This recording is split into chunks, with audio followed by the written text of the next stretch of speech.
First 3 to 5 seconds of meeting you, in case you don't have kids, everyone you care about dies like pigs in hell. It's that important they like you. Let's see if you use your body differently. Ready? Go, go, go.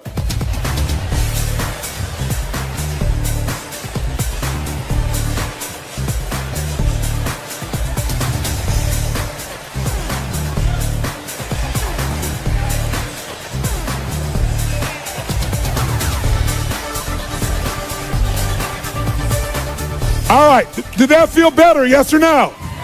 Yes or no? Did you use more of your body, yes or no? More of your face, yes or no? Did you breathe more full or more shallow? Did you talk louder or quieter? Did you move faster or slower? Did you hesitate or go straight for them? Did it feel good? Why?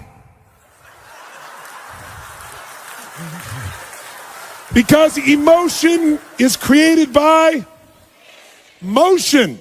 If you use more of what God has given you, you will feel more. But most of us have learned to shrink how we use our bodies in the cultures we live in today. Most people's idea of exercise is fill the tub, pull the plug, and fight the current. People get injured typing today. Ooh, that hurts. Scary. Use your body, you will feel more alive. And the same thing is true with these couples. Now, was that the best greeting you're capable of giving another human being? Yes or no? Some of you are saying yes, most of you are saying no. Let's review the exercise. I said if you don't give your best, everyone you care about dies like pigs in hell. And you still didn't give your best? We need to talk. Listen, if you said no, I respect you because you were honest. Because whenever we say we've given our best, it's always a lie. Because whenever you get there, what do we always discover? There's another level. Every 4 years for centuries in the Olympics, what happens? People run faster, they jump higher, they lift more weight. Every 4 years for thousands of years. How has this happened? Drugs, that's how. No. No, that was just a recent thing. The point of the matter is, whenever you get to where you think your best is, it opens up another possibility. And this is what couples have to see. They think they've already had their best days in the beginning. And some of us have been guilty of encouraging or agreeing with that. And that's the worst thing you could possibly do. This idea, when I first started coming out doing the things I was doing, I'll never forget the attacks on me was, he's raising people's expectations and they're going to be disappointed. I hope the hell so. Disappointment. If you don't have a higher expectation and get disappointed, you're not going for anything. You're not alive. And besides, that disappointment will either drive you or crush you. You get to decide which one it's going to be. Absolutely. So, since that clearly wasn't the best one you're capable of giving, we have to take up one more level. You say, what are we going to do, get naked? No. This time what I want you to do is I want you to greet people like they're your long-lost lover or best friend. Like, oh my God, look, it's Mary. Look at her. Oh my God, there she is. Ah! I want you to greet people like your long-lost lover or best friend. Ready, go, go, go.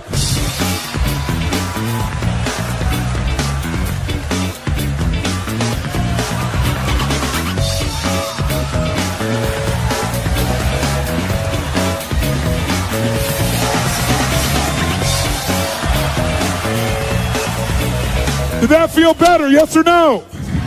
Yes or no? Did you use more of your body or less of your body? More of the muscles in your face or less? Did you breathe more air in or were you more shallow? Yes. Did you talk faster or slower? Did you hesitate or go straight for them? Did you talk louder or quieter? Did you touch them? Oh yeah. Did it feel good? Why? Because I told you to. Very good, sir. Thank you very much. Because emotion is created by... That's right. Now, most people get in a relationship because they're after some emotion, not another job. True or false? And for most people, it becomes a job. And then many people encourage them to stay with the job, which is a nice thing.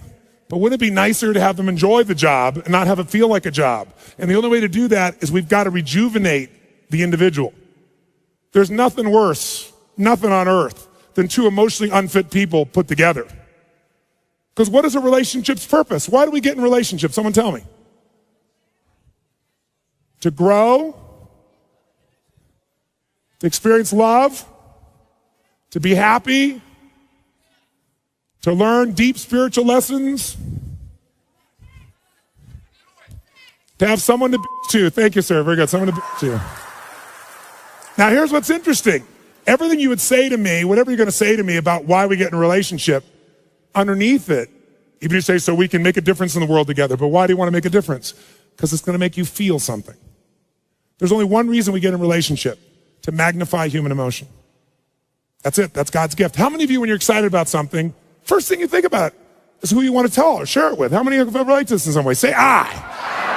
So some people use a friend, but the intimate relationship, if it's not only safe, but there's real love and passion there, there's no greater place. If there's trust, if there's respect, there's no greater place for this.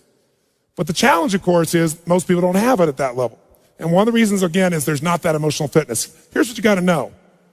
People feel they find their center of gravity and then they blame their partner. And here's what I mean by this.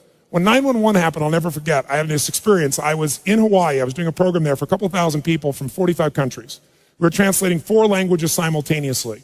It was a 10-day program I used to do that was full tilt from 8 in the morning to midnight. I mean, you had people from all over the world, real leaders. And I just said, living. When do people really begin to live? When they face death.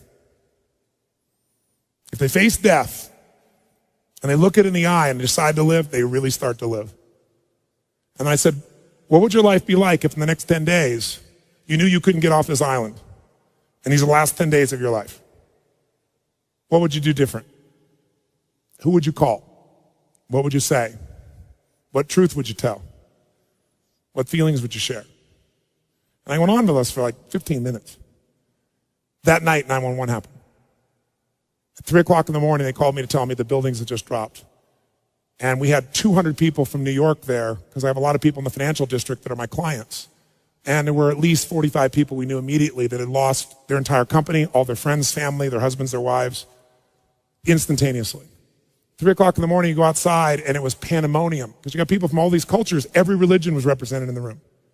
And so outside, there were people that were crying uncontrollably because they knew the end times were here. There were people out there that were fighting because some people were celebrating. I mean, it was brutal. No one thought I'd get everybody in the room. I got them in the room, and I said, today is about emotional mastery. That was the scheduled portion of that day it was supposed to be. I said, and this is the real test. And so we brought people together, and I got people to express to me and tell each other, at the moment that 911 happened, what did they focus on? Because these are 3 decisions that shape your life. Number 1, what are you going to focus on? Right now while I'm talking, you're making a decision what to focus on, and it's what shapes your life. It shapes every relationship. It shapes your entire destiny. Are you focused on what this is going to mean to your life? Are you focusing on who the hell is he to tell me that? Are you focusing on the smell of your neighbor after that jumping up and down? Whatever you focus on, you feel, don't you? Even if it's not true, you feel it. So focus is the first decision we make. Second decision is, what does this mean? Is this the end or the beginning? If you think it's the end in a relationship, you're going to behave very differently than if you think it's the beginning. Is God punishing me with this? Is God teasing me? Is God challenging me? Is this God's reward? One shift in meaning instantaneously changes your emotion, and your emotion is your life. And then the third decision we make every moment is, what are we going to do? Pull back, go forward, give up, sit down, stand up, make it happen. So I ask people, what'd you focus on? What did it mean? What'd you decide to do? People stand to share this. And afterwards, one woman raised her hand, and she was from New York, and she said, you know, last night after your talk, she said, my boyfriend had asked me to marry him. And I told him no, because my previous fiance had been murdered and killed, kidnapped and killed. And she said, I'm not over that. And he said, well, you go to that stupid seminar, then it's over between us. And she said, then fine, it's over. And she said, then when you said that first night, I got chills. So I called him last night at midnight to leave a message to tell him how much I love him, that I want to marry him. And she said, he called me back at 3 o'clock this morning. She said, but I didn't get the message, but I have it here. And he was at the top of the World Trade Centers where he worked. And she actually has a voice. She was on Larry King later on sharing this. And he plays this thing on, and he says, honey, I can't tell you what it means to me to get your message and to know that you love me. You can't imagine how much I treasure it. And he said, unfortunately, I have bad news. He said, I don't know what's happened, but the whole building's on fire. And he said, I'm not going to get out. And he said, so I just want you to know, he said, that I love you so much and that you've touched my heart and my soul so much. And if there's only one thing I could say to you is you must be asking why God would do this to you twice with two different men. He said, I don't know, but maybe it's a lesson, honey, that whatever you do every day of your life, love and don't ever hold it back again. Don't hold back love. Don't hold back anything. Love every day you've got. I love you. And he hung up. Everyone in the room is crying uncontrollably. And then the first man who stands up is a man from Pakistan. He says, I just want to say I'd like to hold your hand and say that I feel sorry for you and cry with you, but frankly, I'm from Pakistan. I'm a Muslim. This is retribution. It was like a war broke out in the room. And so I brought him on stage, and I brought a man on stage who was an Israeli man who truly was, to say the least, more than upset with this man. He has family in the occupied territories. He worked in the Twin Towers, so if he'd been there that day, he'd been dead if he wasn't at the seminar. And we merged these people. But the biggest lesson I got, and they became friends, and they worked together for peace, and it's been, 5 years, whatever it's been now, 6 years. The bottom line, though, is this. I noticed something that day. Angry people got angry. Sad people got sad. Worried people worried. Loving people loved. This one woman was so pissed off, so I went around and asked her about things. She wasn't from America. She knows no one in New York City. This didn't affect her in any way, and yet she was raging about this thing. I said, you just get pissed off all the time. You use rage all the time. And she kind of smiled and goes, well, it's kind of like jet fuel. I brought up this woman who worked in the hospitals in New York, and she was guilty that she wasn't there to help people. But as you dig underneath, she always finds a way to be guilty. Here's my point. People, how many of you know somebody who always finds a way to be pissed off no matter what happens? How many know somebody like this? Say, I. And how many of you know somebody that isn't funny, but they think they are? And they laugh so hard at their own jokes that you find yourself laughing too. How many got somebody that say, I? Who do you want to be with? Not hard to figure out, is it? Emotions are a habit. And when we go to relationship, all we do is magnify them. And then we find reasons to back them up. Those people use 911, as horrible as it was. I said to them, all of them, you could be feeling this sad, you're going to feel this sad, as horrible as it is that 3,000 people died. Guess what? 4,000 people die of cancer and heart disease every day in this country. And they're men, women, children, aunts, uncles, mothers, and you're not sitting around crying about them every day. Why are you so selective in your compassion? Because what we did is focus on it, and then people use that to produce an emotion. That's what people do in a relationship. You want to change a relationship? Change the primary emotion that person lives in. You want to do that? Retrain their body is one way. Only one. I'm going to give you a couple, but that's one. And the best way to do that is only if you can done it to yourself. So let's take this up one notch. Shake your body up. And notice if you sat down already, that ought to give you a clue that energy may not be at the high top of your list. Okay? It's like, oh my God, let me sit down and get comfortable. I'm not being critical of you, but just notice if you went for the path of least resistance, that's not signing up real well for your ability to transfer that to somebody else. So, but it's a new muscle, so let's use it. Let's do this. How many of you would like to have more joy, more excitement, more passion, more ecstasy in your life right now? Raise your hand, say I. Then if you really want it, you got to do it. Because emotions don't just hit you, they are triggered, and you can trigger them through motion. So here's what we're going to do.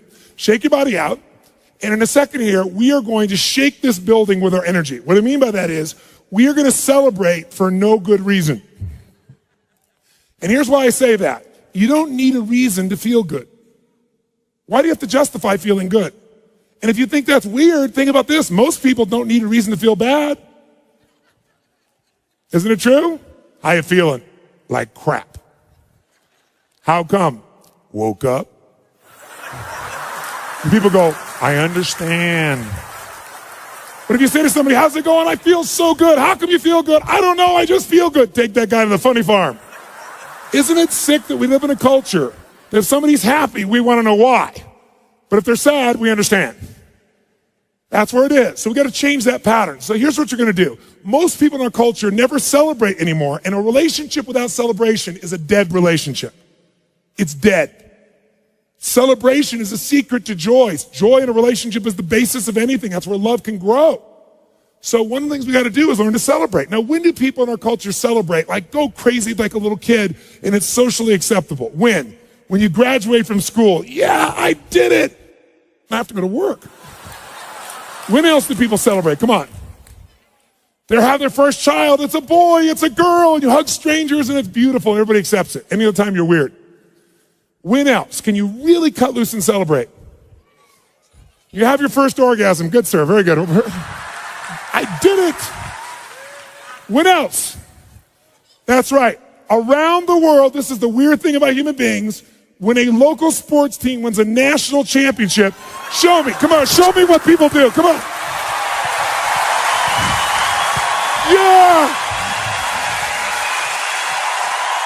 We scream, yeah, we did it. What is this, we did it? You didn't do We did it, you watched. But I'm glad you finally make it okay to feel happy for a day. Isn't it a weird thing culturally that we're gonna make our happiness tied to someone else's performance that we can't control just based on living in a city? But at least the city goes crazy for that one day. See, you don't need an excuse to feel good. How many got more than enough reasons to be happy and grateful for your life, for your health, for people you love? Say I. So all you gotta do is retrain your body to celebrate instead of training yourself to fit in. How many of you have ever lowered your happiness or your joy or your energy because someone else wasn't feeling as good and you didn't want to offend them? And does it make them feel better? Your playing small does not make them big. All it does is lower the standard, and most of us have learned to do that. So if you're gonna lead, you gotta step out of it. So let's do this. We are gonna celebrate just to get that energy in our body. On a scale from 0 to 10, where 0 is dead, 10 is unstoppable intensity, go to 20. Now to do that, in case you haven't celebrated in many years, I'll remind you. First key to celebration is your feet must come off the ground. None of this, I know it looks cool, but when you actually rise up like this and you extend, you open your diaphragm, which changes your biochemistry instantly. It doesn't happen when you do this. Second key is you must use your voice. How many of you and your kid used to make all kinds of weird noises? Come on. Make some crazy sounds out loud. Come on.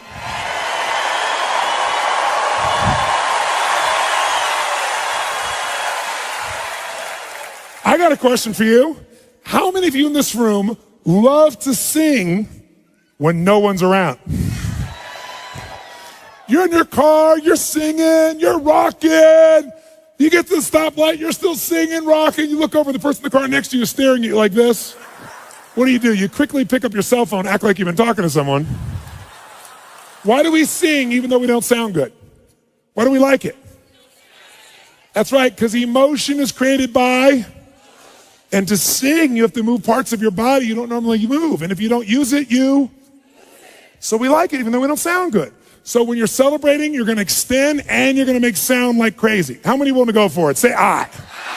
Then your job is to outdo the old person next to you with your intensity. We're gonna clap till we get to 3, and then we'll do it. 1, 2, 3, go!